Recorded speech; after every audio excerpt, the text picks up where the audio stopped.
Time to break down Florida State's latest recruiting commitments and more recruiting news.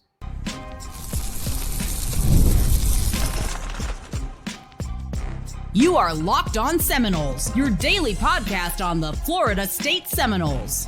Part of the Locked On Podcast Network, your team every day. Welcome back into Locked On Seminoles. I'm your host, Brian Smith, longtime college football writer and recruiting analyst. Thank you for making Locked On Seminoles your first listen each and every day here on the Locked On Podcast Network. Today's show is brought to you by our friends over at Monarch Money. Take control of your finances with Monarch Money. Use code LOCKEDONCollege at monarchmoney.com for 50% off your first year. The Florida State Seminoles have secured 2 commitments. There's a few other players that could pop. We're still waiting to see what Tico Kittenden does. I've heard good reports.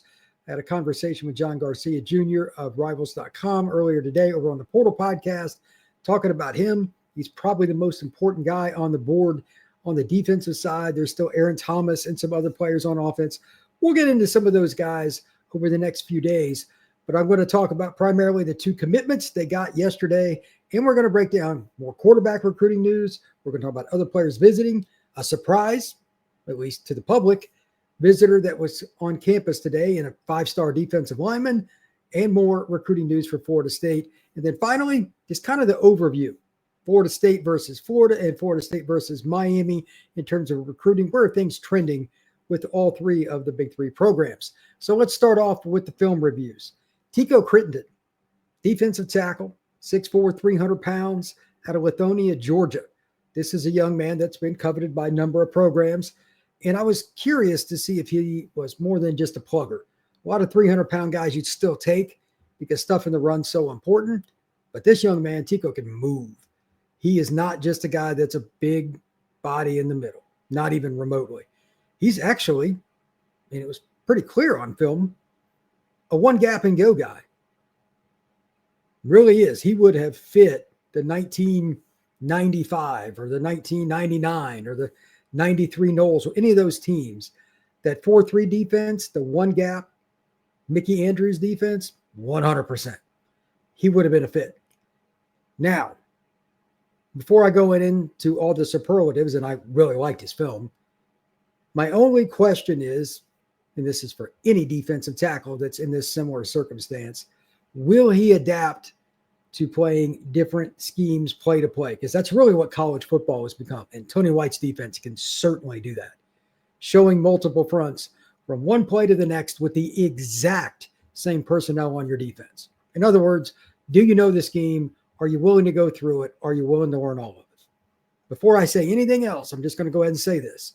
Tico Kittenden has the physical traits and the effort that he showed on film as well to eventually be an NFL player. He could get there. But it's not going to be the physical stuff that I'm going to talk about here that's going to make the difference. It will be the ability to learn scheme. Because God only blessed so many people to have his frame and his athleticism and his bend. He has those traits. It is really not that hard to figure out. Anybody that's even a novice at understanding football will be watching his film and be like, oh, okay, this guy's really exciting. If he does those things, he will not only have a very good Florida State career, he has a chance to get paid in the National Football League. It's possible. So with that, here are some of the things that make me think that this young man has those capabilities. Number 1, first step, explosiveness. Again, one gap and go. Whether he was lined up in the 1, the 3, whether he was basically a 2 shade or anything like that, didn't make any difference. He wanted to get by somebody. So their scheme at Lithonia High School is to get up the field. And he fits it. Also helping him, just to give credit, I don't know who the young man is, the other defensive tackle that played next to Crittendon, I'm not sure if he signed last year, if he's in the same grade, I don't know. He's a good player too. So whoever played them last year had 2 bulls in a china shop playing next to each other. And anytime Crittendon was one-on-one with somebody, good luck at the high school level. Conservatively, he was 290 last year. I'm going to guess that he's legitimately 6'3", 6'3 and a half his junior season. I don't know how tall he is now, but he's a big kid. With that kind of athleticism, one-on-one, not many high school kids were going to take him on, but he would do a lot of different moves based on getting into the gap right now.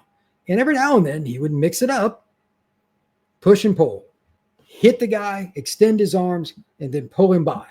As he started to go forward, he would allow his momentum to come forward, and then he'd just help him by.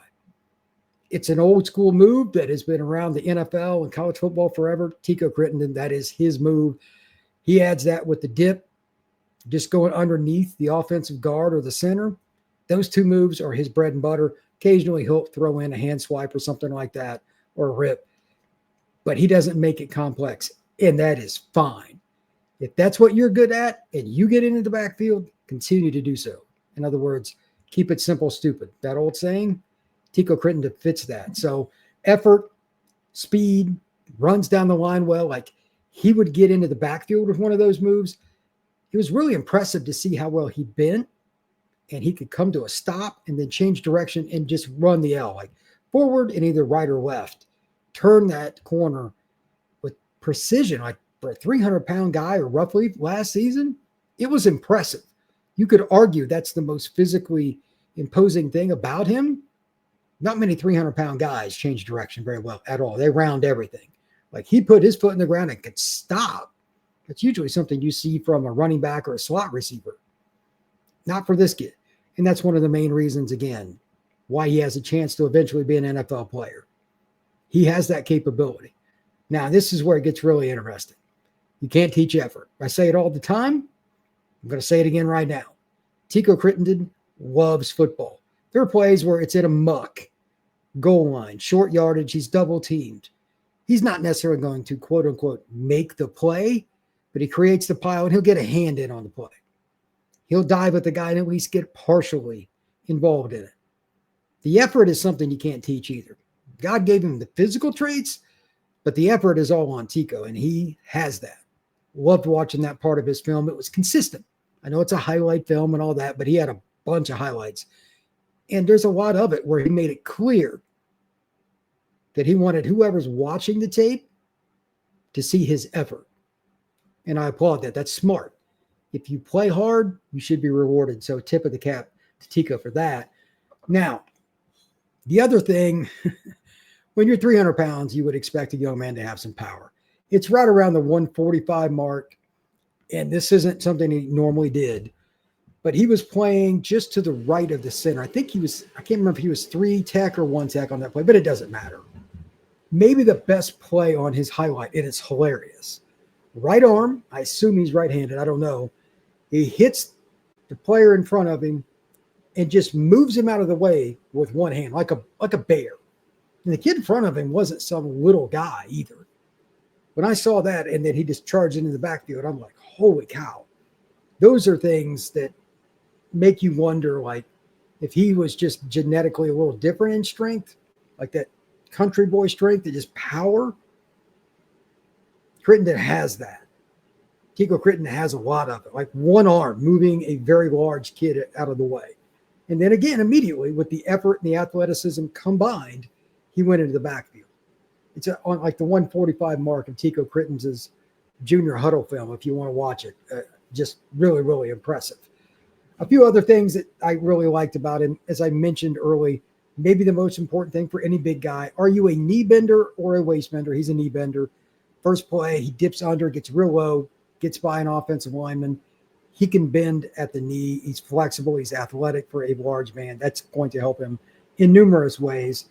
And he's also a guy that when he really has to, if the offensive line does a good job, he can just create stalemates with his athleticism and stay low. He still needs to work on pad level like almost all D linemen do. That's simple. But he's got enough bend and enough power to create problems even when he doesn't have a great rep. His athleticism and strength will create plays when he essentially fails. Again, that's just God-given ability. So big pickup for Florida State. You get another defensive lineman that can control the middle. And on top of everything else, and it's this because I liked Bobby Bowden so much, he's a Bobby Bowden special because he's another Georgia kid that used to make a living on getting defensive players out of Georgia, and Tico Kittenden fits that to a T. When we come back, we're going to talk about Lavallee, the other commitment for Florida State that came surprising to me. I've got a lot of notes on him, too, to discuss here on Locked On Seminoles. And I think Florida State fans are going to like it a lot. That's next here on Locked On Seminoles. Ever check your bank account and wonder, where did all my money go? Between dining out, online shopping, and entertainment, it's easy to lose track. That's where Monarch Money comes in, your personal CFO, giving you full visibility and control over your finances. Monarch Money isn't just a budgeting app, it's a complete financial command center. You can track all your accounts, investments, and spending in one place, so you stop just managing your money and you start building actual wealth. When you have the opportunity to use Monarch Money, you'll probably be able to save money for yourself because you'll realize just how much you're spending on eating out, food delivery, buying items online, off eBay or off TikTok Shop or whatever it may be that you probably don't need to. Budget smarter with Monarch Money. You can also do everything you need to track your finances in one spot with Monarch Money, so you can use that app and save yourself time and convenience. Take control of your finances with Monarch Money. Use code LOCKEDONCollege at monarchmoney.com for 50% off your first year. That's monarchmoney.com, code LOCKEDONCollege for half off your first year.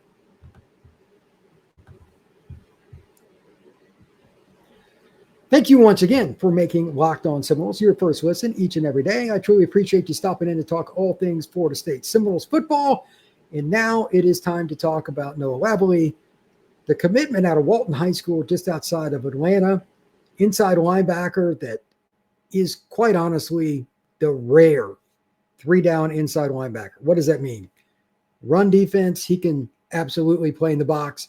He can get to the perimeter in the screen game against teams that spread you out, so he can stay on the field for that.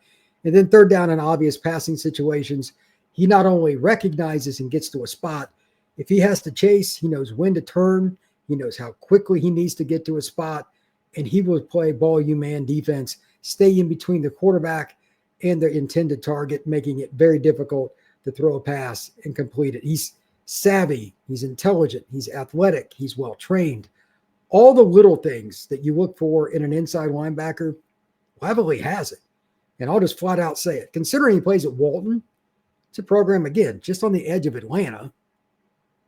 I'm surprised that he wasn't ranked a 4-star pretty much across the board. Maybe, I don't know much about the program here lately. I haven't followed it. Maybe they weren't great last year. I don't remember. But they look pretty good to me. And they're playing Marietta and other programs that they're good. So it was surprising, but whatever. Ole Miss was his second choice, and Florida State wins out. And I think this is a kid that is going to play consistently from day one. He's good on special teams. Again, he's really good in coverage, which for an inside linebacker is like super rare. In today's world, most linebackers are horrific in coverage because they're just not twitchy enough, just to be blunt. He's better in zone than he is man, but he can turn and run, not like a corner, but for a guy that's 215, 220, much better than most players his size. And finally, he's a physical kid. He just likes being in the middle of the fray. He's going to keep his body square to the line of scrimmage. He pins offensive linemen before they get their hands on him, moves laterally, then attacks downhill.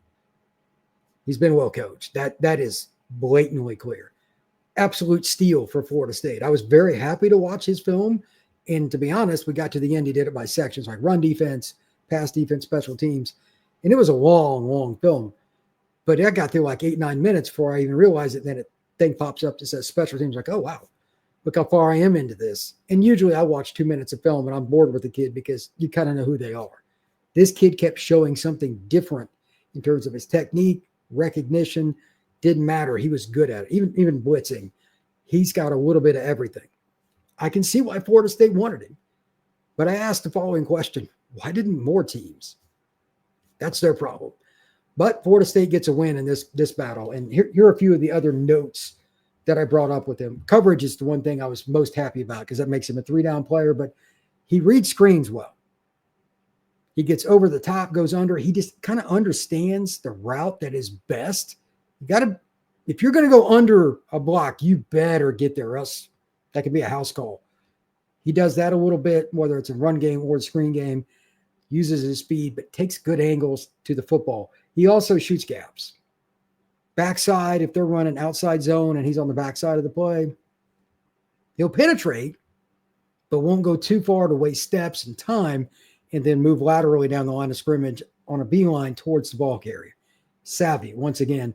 And then finally, middle linebacker traits, physical, wants to go through the ball carrier, and just likes contact in general.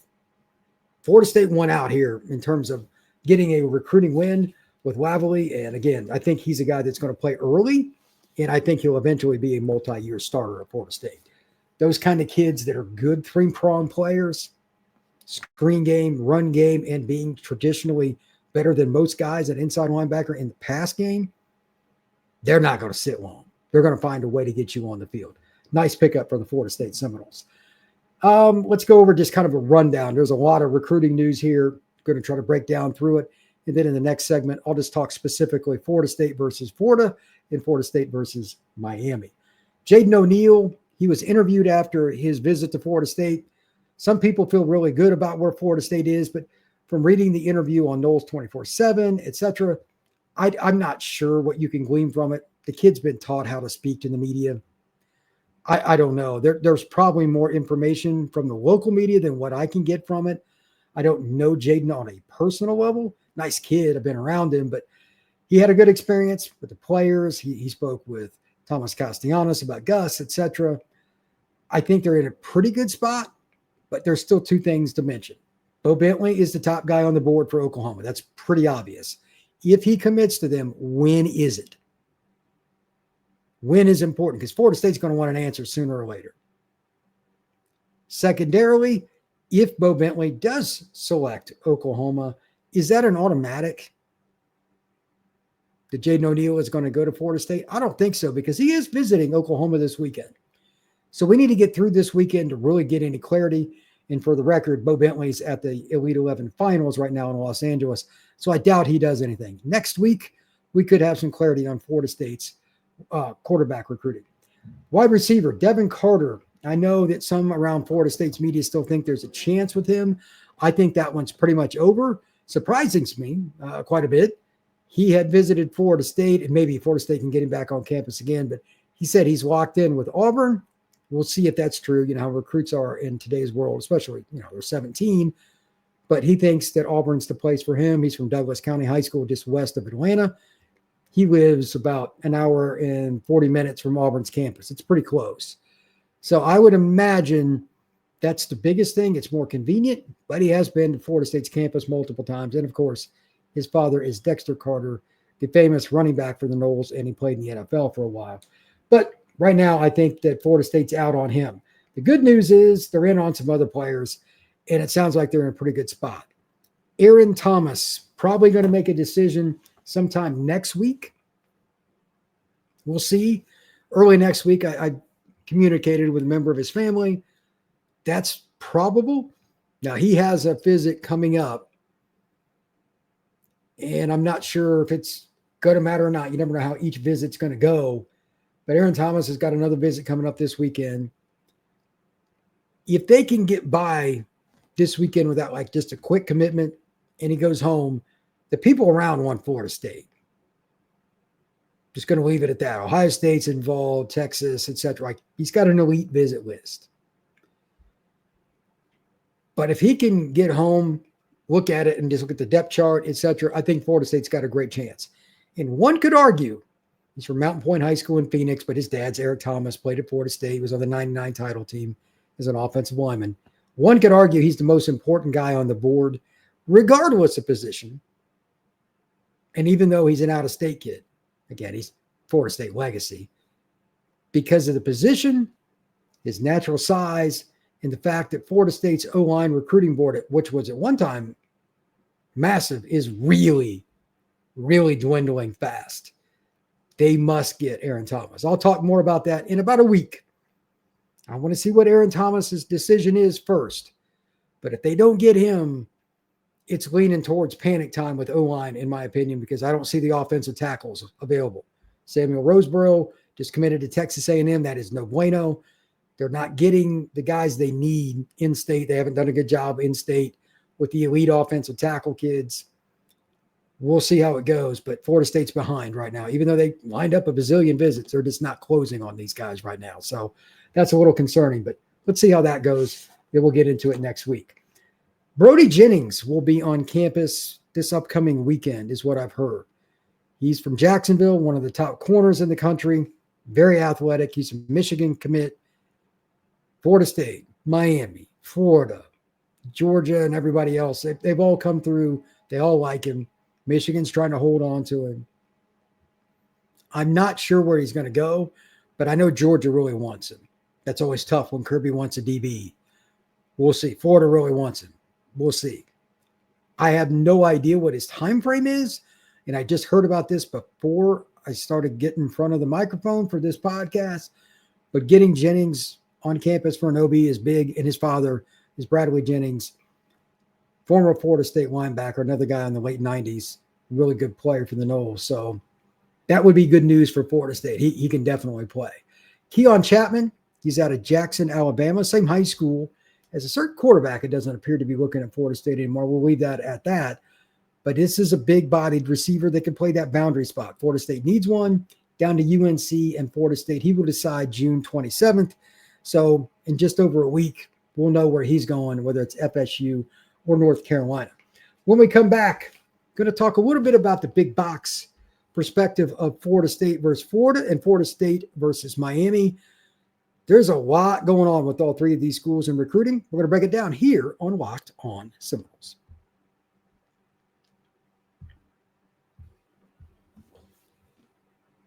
Welcome back into Locked on Seminoles once again, and thank you for making this your first listen each and every day. You can find us wherever you get your podcast and on YouTube for free. Appreciate that, and this is where it's kind of fun for me this time of year. Florida State versus Florida, Florida State versus Miami. When I first started really learning about recruiting, those three battles where they just constantly were all involved with just about every kid in the state. Literally, like it's three battles in one on each player. The late 80s to mid 90s in particular was just insane. Throwing a Notre Dame or a Texas or a Michigan or a Clemson or somebody in there too. And it was just complete war.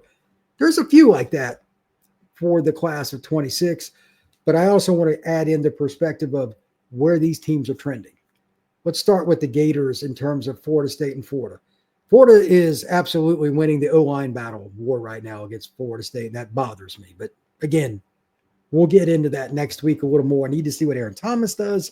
Need to see what's going on with a few other guys too, and kind of dig into more of my contacts. But the Gators have 4 commitments, and there's a couple other guys they might get.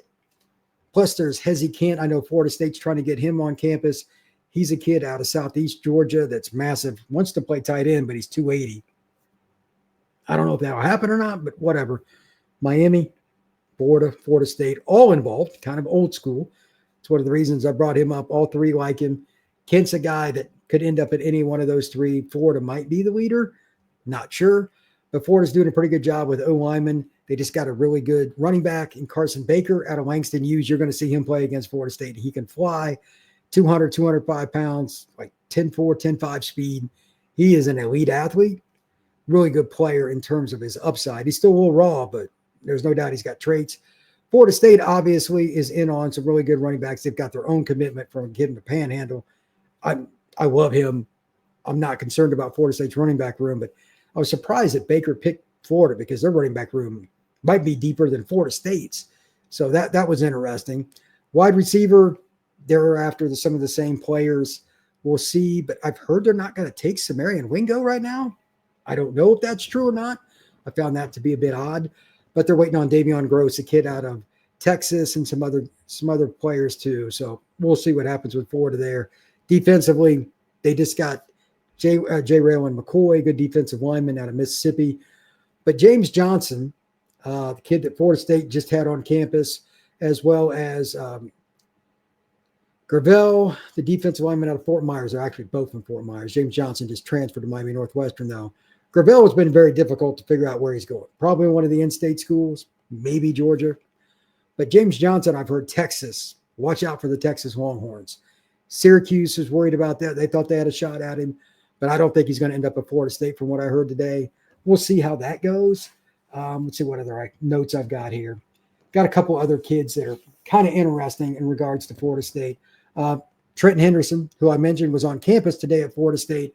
Although he gave an interview about what's going on and didn't really say he has a leader. I heard Florida is dead fast, no doubt about it, the leader for Trenton Henderson.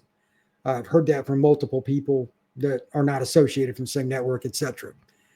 That is interesting, but he did come back to Florida State this weekend, so we'll see. But Trenton Henderson is a big-time pass rusher out of Catholic in Pensacola, Florida. Florida State is also involved with some other players trying to shore them up as commitments. Darrell Bell, and they're really trying to figure out what's going to happen with Tadarius Hughes. Miami could be involved with one or both of them. The Hurricanes are waiting on a whole bunch of different guys to make a decision. I don't know why Miami hasn't got more commitments lately. It's been a little quiet for the Hurricanes, despite how well that staff usually recruits. But I expect that for a lot of schools, Miami included, to ramp up a little bit. They put a lot of effort into this class, and they're certainly spending some money. But I would imagine we're going to hear something for them here pretty quick. Florida State's still trending for several guys, too. And overall, except for O-line, I'm okay with where Florida State's at. Wish quarterback had more definitive direction, but I don't think they're in a bad spot. The biggest thing with Florida State, kind of like with Florida, too, to finish off this class good, both the Gators and the Noles are going to have to prove it on the field. And let me clarify what that means. 7 wins is not cutting it.